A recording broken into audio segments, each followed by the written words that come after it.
Hello everyone, তোমরা কেমন আছো? আশা করি তোমরা অনেক ভালো আছো। আমিও কিন্তু অনেক ভালো আছি তোমাদের ভালোবাসায়। আজকে একটু বাড়িতে বেলের শরবত খেলাম, তো ভাবলাম তোমাদের সঙ্গে একটু শেয়ার করা যাক। তো আমি প্রথমে বেলটাকে আছড়ে আছড়ে ফাটিয়ে নিলাম। তারপরে আমি একটা চামচের সাহায্যে ভালো করে বেলটাকে ছাড়িয়ে নিলাম। ফ্রিজে ছিল ঠান্ডা জল, সেই ঠান্ডা জলটাই বেলের মধ্যে ঢেলে দিলাম শরীরটাকে ঠান্ডা করার জন্য। এখন জল আর বেলটাকে ভালো করে মিশিয়ে নেব, সাথে একটু সামান্য চিনিও দিয়ে দিলাম। এখন ভালো করে মিক্সচার করে নেব, আর যেগুলো আঁশ আছে সেগুলো হাতের সাহায্যে বের করে নিব। তো দেখো কত আঁশ বেরিয়েছে। তো আমি এখন ছাকনার সাহায্যে গ্লাসের মধ্যে ছেঁকে নিচ্ছি। দেখো খেতে কিন্তু দারুণ হয়েছিল।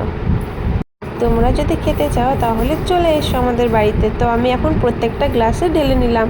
এখন চলো সবাই মিলে খাওয়া যাক। তো এখানে আমরা সবাই খাচ্ছিলাম। এখানে আমার ছোট্ট দেওরটা রিভিউ দিচ্ছিল।